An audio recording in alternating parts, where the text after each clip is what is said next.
नसीर मेमन साहब हमारे साथ मौजूद हैं, उनको शामिल गुफ्तगू करते हैं। नसीर मेमन साहब, आप ये फरमाइएगा कि जिस तरह अभी बात की जा रही है, अभी हमारे रिपोर्टर हमें अपडेट कर रहे थे कि 13 लाख क्यूसिक का रेला यहाँ से गुजर सकता है, सिंध में दाखिल हो सकता है, लेकिन वज़ीर आला सिंध कह रहे हैं कि 10 लाख का भी अगर रेला हो, 10 लाख क्यूसिक का, तो हम उसको सहार लेंगे, वो यहाँ से आसानी से गुजर जाएगा।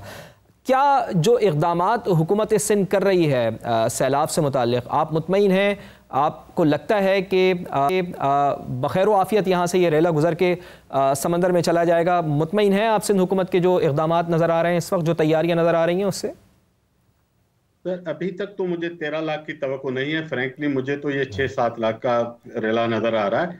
हो सकता है आने वाले दिनों में सूरत हाल बदल जाए और ये सुपर फ्लड आ सकता है, तो तैयारी तो बेशक 8-10 लाख क्यूसिक की करनी चाहिए, इसमें कोई शक नहीं है।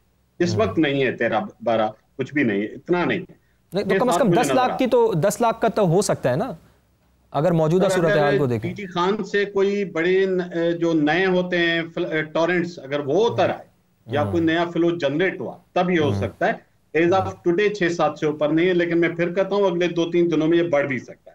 अब आते हैं इस चीज पे तैयारी। देखें, एक तो है हमारे जो सिंध के बैरेजेस हैं, गुद्दू और सक्कर, उनकी तो डिजाइन कैपेसिटी तो है कि वो 10-12 लाख का क्यूसेक का पानी निकाल सकते हैं। गुद्दू ने भी माजी में 12 लाख तक निकाला है और इसने सक्कर ने भी निकाला है। बट ये सिर्फ बात ये नहीं है कि बैराज निकाल सकता है या नहीं। इन बिटवीन जो हमारे कच्चे के इलाके हैं जहाँ बेतहाशा इंसानी आबादी हो गई है, प्रॉब्लम वहां आती है कि वो लोग अप्रूट होते हैं। चनाब में क्या हुआ, सतलुज में क्या हुआ? सतलुज और रावी के जो फ्लोज हैं वो अपने डिजाइन डिस्चार्ज से अभी भी ऊपर नहीं गए। चनाब का एक मरतबा गया है, कदराबाद के पास एक्सीड कर गया था 9 लाख से, लेकिन लोग क्यों डूब रहे थे? क्योंकि हमने वहां पे लोग आबादियां बन चुकी हैं। तो ये चैलेंज सिंध को भी है, तो ये स्मूथली तो नहीं होगा, लोग डिस्प्लेस होंगे, कुछ भी हो जाए। अभी 6-7 लाख पे भी होंगे। अब खुदा न खास्ता कोई बड़ा नुकसान जानी या वो ना हो, इसके लिए हमें उम्मीद अच्छी रखनी चाहिए, लेकिन तैयारी बदतरीन सूरत नसीर मेमन साहब, ये तो वज़ीर आला सिंध ने भी कहा है ना कि चाहे 9 लाख क्यूसिक का रेला आए, चाहे 10 लाख क्यूसिक का रेला आए, लेकिन लोग तो मुतासर होंगे, जो कच्चे के इलाके के लोग हैं वो मुतासर होंगे। लेकिन क्या इनको बचाने के लिए कोई तरीका कार मौजूद नहीं है नसीर मेमन साहब? इस वक्त नहीं हो सकता। देखें, कच्चे की आबादियां इंसानी बस्तियों के लिए होनी नहीं है। कच्चे के रास्ते दरिया के हैं। ये हम गलत करते हैं ना कि वहां पे आबादियां बनाते हैं, उनको बिजली भी देते हैं, रोड भी देते हैं, इंसानों की बस्तियां बसा देते हैं, और फिर जब फ्लड आता है तो हम कहते हैं कि अब बहाव आता है तो फ्लड कहते हैं। देखिए, ये फ्लड नहीं है। अगर टेक्निकली मुझसे पूछें, फ्लड ये है जब आप दरिया बंदों से बाहर निकले तो आप कहें कि दरिया हमसे लड़ रहा है, वो सैलाब लाया। अभी बहाव है, अभी वो अपने लिमिट के हद के अंदर है। हमने उसके हद के अंदर बैठ के अपने लिए मुसीबत पैदा की। ठीक है।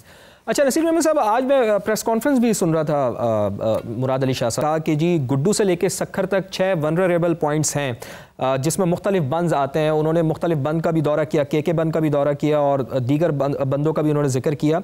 लेकिन आपको याद होगा जब 2010 में सैलाब आया था तो तोड़ी बंद को इन्होंने तोड़ा था। तो आप नहीं समझते कि अभी भी वज़ीर आबपाशी भी ये बात कर रहे हैं कि हम जो बंद है उसको मजबूत कर रहे हैं, तो अभी इनको 10-15 साल लग गए इनको मजबूत बंद बनाने के लिए? क्या इतना अरसा काफ़ी है? ये इनको काम बहुत पहले नहीं कर लेना चाहिए था? मैं तो हमेशा कहता हूं कि जो फ्लड मैनेजमेंट है ये साल के 12 महीने का काम होना चाहिए। हम सब जागते हैं सिर्फ 2 महीने। ये पूरे पाकिस्तान का एटीट्यूड बन गया है। हाँ, ये जरूरी है कि फ्लड करीब आता है तो अब बंदों को फिर भी इम्प्रोवाइज जरूर करते हैं, उनको मजीद पुख्ता करते हैं। देखें, वक्त के साथ उसकी मिट्टी भी कमजोर होती रहती है, उस पर गाड़ियां भी चलती होंगी, लोग भी चलते होंगे, रेड होल्स भी बनते हैं, पानी भी वहां से गुजरता है, तो हर साल इसके पुश्तों को जरा सी स्ट्रेंथनिंग चाहिए होती है।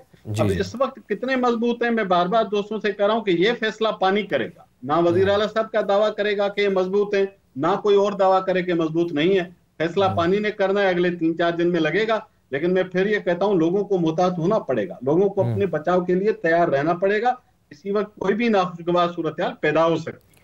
अच्छा, हम तैयारियां नहीं करते हैं नसीर मेमन साहब। एक सबसे बड़ा अनफॉर्चुनेट हमारे साथ ये है कि हमने अभी तक ये देखा है कि कुदरती आफात से निमटने के लिए कोई तैयारियां नहीं की हैं। गो कि हम कुदरती आफत से निमट तो नहीं सकते, लेकिन बेहतर तैयारी तो कर सकते हैं ताकि कुछ कम से कम हमारा नुकसान हो। लेकिन ये बताइएगा कि अब चूंकि क्लाइमेट चेंज के हवाले से हम देख रहे हैं कि ये तो दहशतगर्दी से भी बड़ा ख़तरा बन चुका है, दहशतगर्दी से भी बड़ा ख़तरा बनकर हमारे सामने आया है। तो आप क्या समझते हैं कि अब भी अगर हुकूमतें सोच रही हैं कि हम इसके ऊपर कोई काम करें, कोई प्लानिंग करें, और अब तक अगर नहीं किया है तो ये कितनी बड़ी नेग्लिजेंस है हमारी हुकूमतों की? पहले ये गुजारिश करूं कि ये सिर्फ कुदरती आफात नहीं, इनका बड़ा ऐसा इंसानी आफात है, हम कुदरत के खाते में डाल देते हैं। ठीक है, अब आते हैं इस पे कि ये दहशतगर्दी से बड़ा मसला बन गया है। दहशतगर्दी हमारे ऊपर बाहर से होती है, सैलाब का आधा काम हम आधे से ज्यादा हम खुद करते हैं, जब उसके रास्ते रोकते हैं, जब हम फॉरेस्ट काट देते हैं, जब हम गलत डिजाइन किया हुआ इंफ्रास्ट्रक्चर बनाते हैं, जब हम पुश्ते नहीं संभालते, जब हम इवैक्यूएशन प्लान्स नहीं बनाते। ये सारी चीजें हुकूमतों की करने की हैं, लेकिन वो एक मानसून कंटीजेंसी प्लान बनता है हर साल, बड़ा रिचुअलिस्टिक है, वो पड़ा रहता है। आ गया मानसून तो खैर है, नहीं आया तो खुलेगा भी नहीं। ये 2 महीने हम जागते हैं। अब देखिएगा सितंबर के बाद, मेरा अल्फाज याद रखिएगा, आपका टीवी चैनल भी शायद इस पे बात न कर रहा, कोई और इशू आ जाएगा, कोई वाकया हो जाएगा। हमारे पास रोज वाकयात होते हैं, लेकिन मैं गुजारिश करूंगा पूरे पाकिस्तान को चाहिए, हुकूमतों को नहीं, आपको, मुझे, हम सबको, ये 12 महीने का काम है। हमने बहुत बहुत नुकसान किया हुआ है अपना, और अगर हमने उसको आज ठीक करना शुरू किया ना, देखें मौसमियात का तो फेरगेर रहता है, मौसमें बदलती हैं, तेज बारिशें कब नहीं होती, हमेशा होती हैं। क्या 76 में 12 लाख क्यूसेक का फ्लो नहीं गुजरा था इंडस से? गुजरा था ना। सतलज 2014 में नहीं गुजरा था, झेलम अर्ली 90s 92 या 3 था, नहीं आया था सैलाब।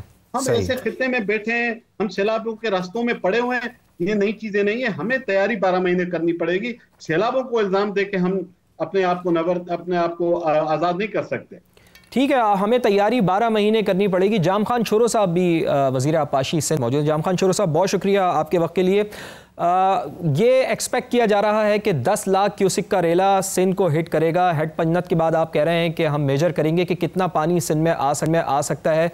तैयारियां कैसी हैं आपकी, और क्या कच्चे के इलाके मुकम्मल खाली करवा लिए गए हैं? जाम खान छोरो साहब, देखिए तैयारियां हमारी वेरी हाई अलर्ट की हैं, और अभी तक ट्रुमू पे पानी ने पीक नहीं किया।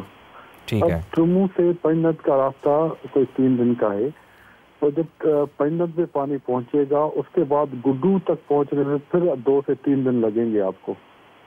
तो अब जब पंजनत पे पहुंचेगा तो फिर हम ये करेंगे कि भाई पानी 5 से 7 लाख होगा, 7 से 9 लाख होगा, कितना पानी होगा। तो उसकी SOP एक है कि हमने 7 लाख के ऊपर मेजर किए हैं अपने गाँव, उनको बोलेंगे कि भाई 7 लाख तक ये इतने 1,30,000 की कोई आबादी है कि ये मूव करेगी between the Guddu to Sukkur.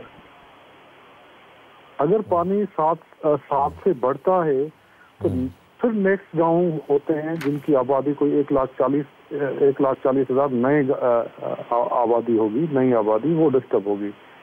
तो अब पंजनत पे पानी पहुंचे और उसके बाद हम ये बताने की पोजीशन में होंगे कि गुड्डू पे पानी कितना होगा। ठीक है।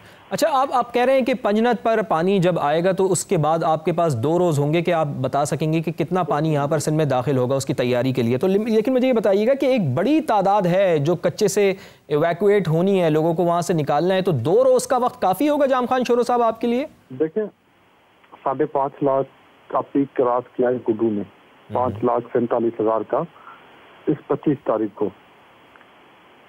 ठीक है, तो लोगों को हाई अलर्ट पे रख दिया गया है कि भाई ऐसे भी नहीं है कि हम लोगों को खाली करवा दें, और उनके साथ बच्चे हैं, मवेशी हैं, जानवर हैं, उनका गंदम रखी राखी हुई है। इस तरह तो नहीं है कि पानी बिना आए और हम उनको कहें कि भाई आप निकल जाएं और रिलीफ कैंपों में चले जाएं।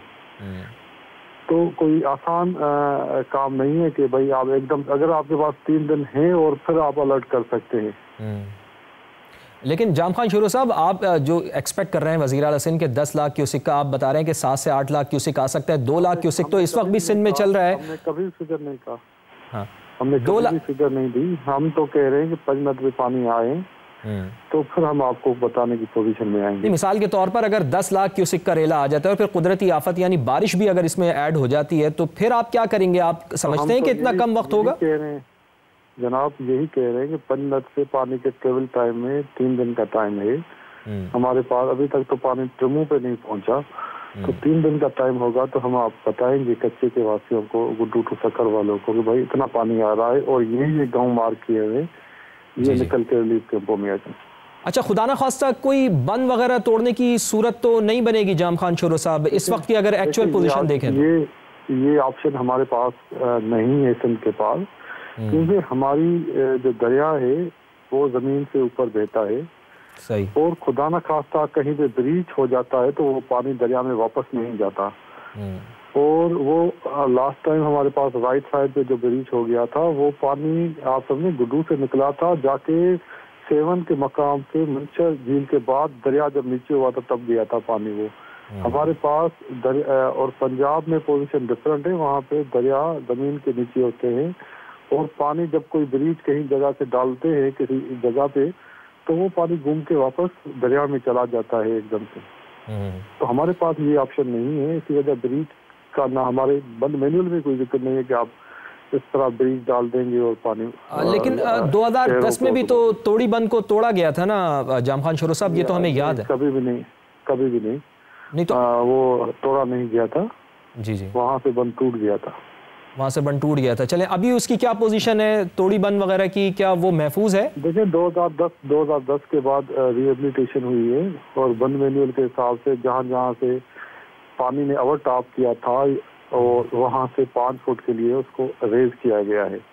और हमारे पास एक परमानेंट और न्यूली क्रिएटेड भी होती हैं जो वल्नरेबल पॉइंट्स। इस वक्त हमारे पास जो वल्नरेबल पॉइंट्स हैं उसके ऊपर हमने ड्यूटियाँ भी लगाई हुई हैं एक पर बंद मैनुअल, और उनके ऊपर मूवमेंट भी करवाई है जहाँ जहाँ पे वल्नरेबल पॉइंट्स हैं हमारे पास दरिया के ऊपर, जहाँ से दरिया के टकराता है बंद के साथ या वहाँ पे एरोजन होती है, तो वहाँ पे परमानेंट काम भी हो रहा है जहाँ जहाँ जरूरत है और वहाँ पे हमारा स्टाफ भी अवेलेबल है। अच्छा जाम खान शुरू साहब, हुकूमत पंजाब के साथ आपकी कैसी कोऑर्डिनेशन है, कितने मुतमईन हैं आप इस सूरत हाल से निपटने के लिए? बिल्कुल, मैं और मिनिस्टर एजुकेशन पीरजादा साहब मुसलसल कोऑर्डिनेशन में हैं और एक दूसरे से वही शेयर कर रहे हैं मुसलसल मिलते डेटा पीरजादा साहब।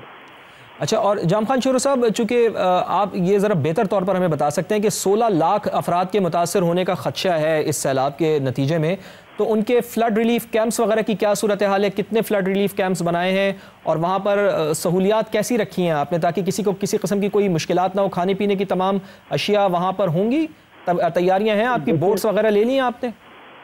देखें, पीडीएम में डिस्ट्रिक्ट एडमिनिस्ट्रेशन ने हर जगह पे नेवी के साथ मिलके उनकी अपने पास भी बोट्स हैं, उन्होंने तैयारियां की हुई है और रिलीफ कैंप डेजिग्नेट भी किए हुए हैं।